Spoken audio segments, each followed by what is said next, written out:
Hey Brickmaniacs, welcome back to another Designer's Studio episode. Today we got kind of a special episode. We're actually taking a look at a Minifig 4-pack, more specifically the Adventurers, which as many people know is kind of a different direction for Brickmania than what we've really made our bread and butter in the past. It's but left turn. Yeah, exactly, but something that we were really excited about, a project that was actually in the works for quite a while before we actually decided to move forward with what classes we were going to do, etc. Some tongue-in-cheek references here, but ultimately something that was kind of just created from the ground up, using various tenets of lore, if you will, but ultimately this was just kind of your brainchild brought to life. Yeah, this is Amanda at like 10 years old drawing all of the things. Always been huge fantasy fan, all the books, all the things. And so yeah, when we talked about it, I'm like, yes, yes, we're doing it. And like you said, it was a long time. Right. Like it was well over a year and a half. I mean, it was something close like to that. 2 almost. I think when we first talked about it to when it actually happened. So when they actually made it on the project list, I was just like, ah. I have so much artwork ready to go.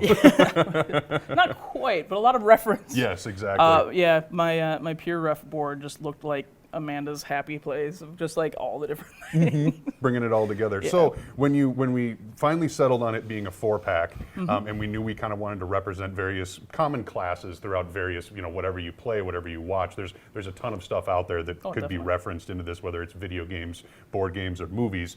How did you kind of narrow down, That's the thing with or pages. books, exactly. How did you narrow down kind of what classes you wanted to start with, and then how did you move on from there into like actually creating the artwork?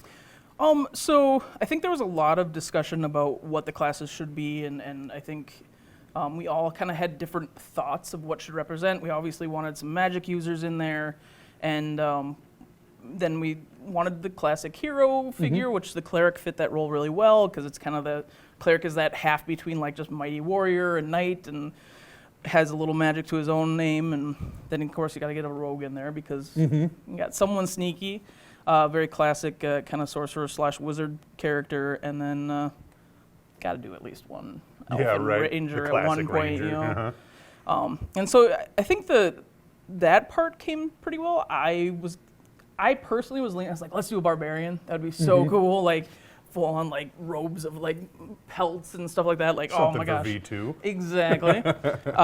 So that was the other one that I was thinking pretty heavily of. But I'm really happy with the ones we chose. Like I think they are a very good standard. Like you could open up a book or watch a movie and you'd see these characters somewhere. So. Right. Well, and that's kind of a different route too, because normally you're either basing, when you're designing kits here, you're usually using blueprints of the actual vehicle. When you're creating uniforms, you're usually using reference material or at least camo patterns, something like that. When it came to making these, there was really no starting point other than what does Amanda's scroll look like? What does my spell book look like, etc. So when you were kind of fine-tuning the artwork, was it just your style that kept them all looking like they came from the same, campaign, if you will? Or did you just kind of have to work to tweak things to make them look, good standing next to each other? Yeah, I mean, these were all just kind of like they're 100% from my own head. Like I'm like, yeah, what do I, if I was, playing a rogue, or if I was doing this, or if I was drawing one for a comic or whatever, what would they look like, and how does that go through each of the different classes and races and all that? So, yeah, it was just a lot of me going, hey, does that look cool? Yeah, right. And some of it was also just, hey, what torsos do we have in abundance of? Sure. What color is we this had a robe lot gonna of be? red, and poof, then we had a red wizard. Because originally I was like, I didn't really want to do the classic blue. I felt like that's been super well done. And we could have gone really, really like, hey, let's do the classic, everyone sees them. But I'm like, they've been done so much. I really was hoping to do something completely out of the box as far as the wizard goes. And I think I'm pretty happy. I mean, he definitely does not look like something you'd probably like open up a normal set and be like, yeah, that's the wizard. So.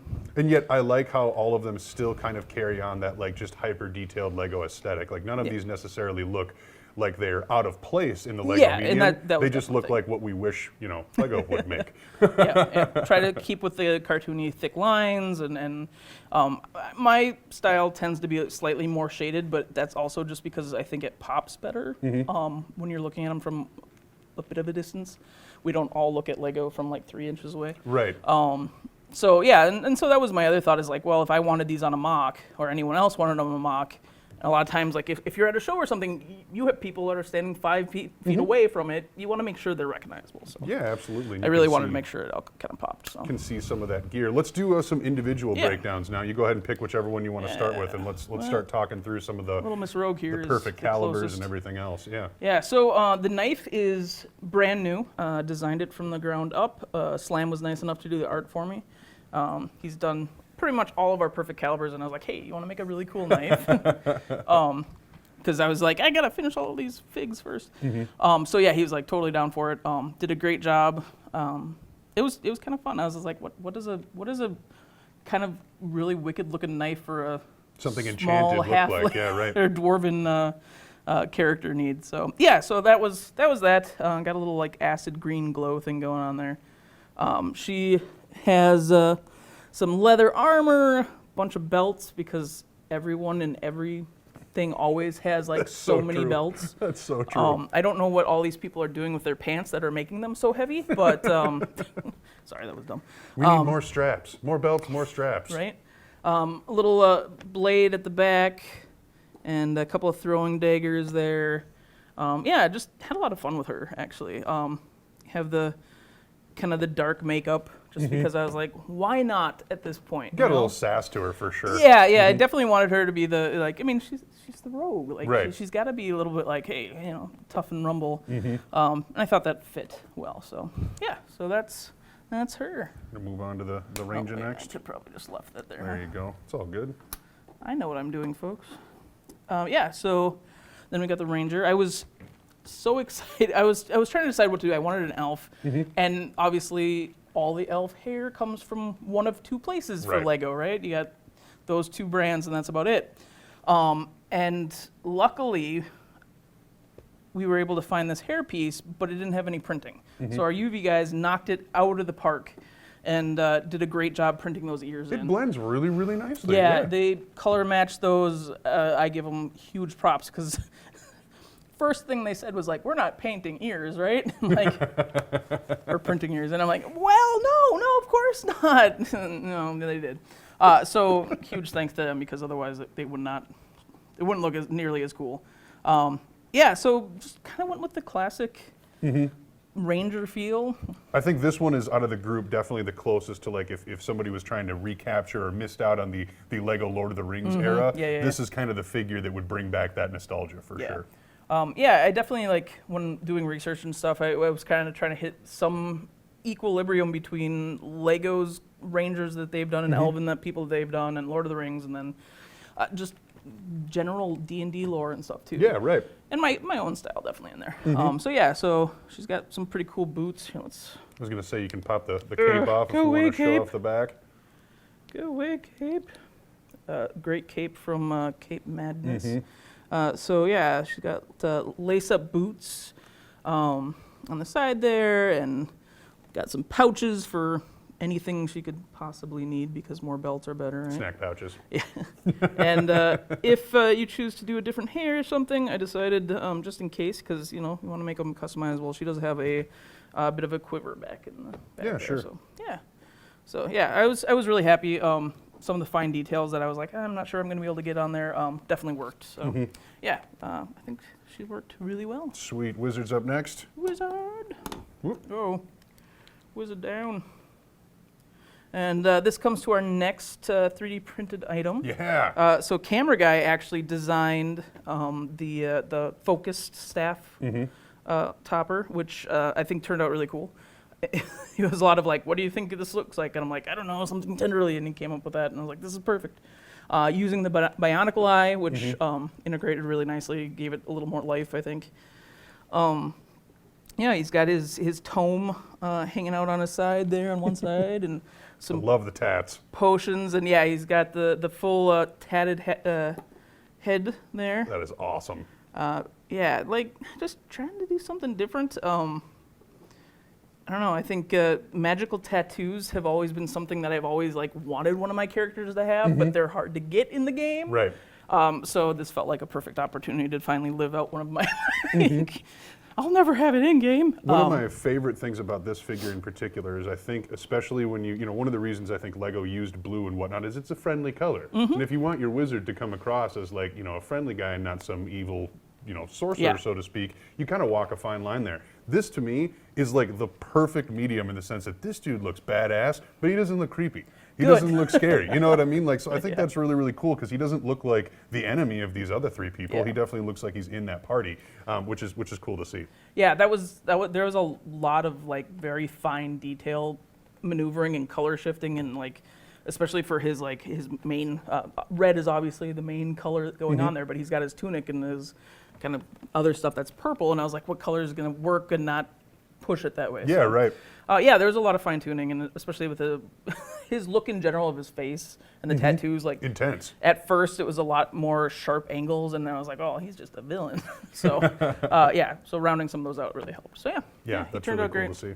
And fun little orc hair, I think, was a great find because I was like, oh, I want to show off the tats, but I don't want him to be bald. So, yeah, so I was happy with that. Well, and definitely a cool way to cover that head stud up without having something that, like you said, hides the artwork. Yeah. That was Lego doesn't have a lot of visible head pieces. So. Other than the really big ones that like. Yeah, and I thought about giving him like our high fade that I designed several years ago now for Brad Pitt's character, and I was like, well, it doesn't quite feel right either. So, yeah, happy with they found that. And then of course we have our cleric, the Paladin. or Paladin.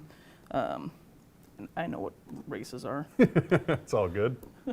Yes, our Paladin who doesn't want to hold anything. There we go. So yeah, he's got 2 3D printed items.